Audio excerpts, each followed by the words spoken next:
थर थर काँप रहा था, घर पर थर थर काँप रहा था,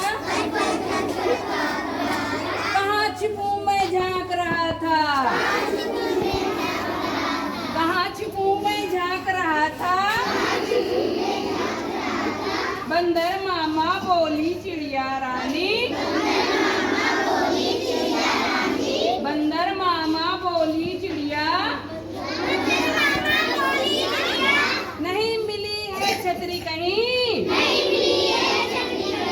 नहीं मिली है छतरी कहीं,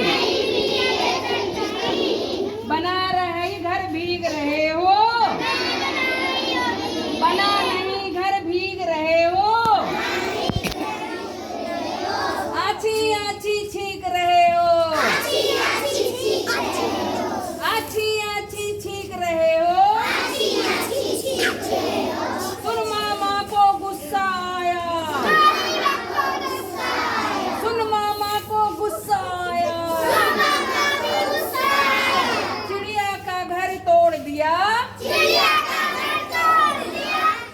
का घर तोड़ दिया, चू चू चू चू चिड़िया रोई, चू चू चू चू चिड़िया रोई, बैठ डाल पर फिर वह सोई,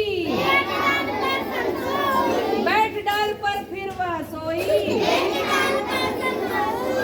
तो हमें इस कविता से ये शिक्षा मिलती है किसी का नुकसान नहीं करना चाहिए।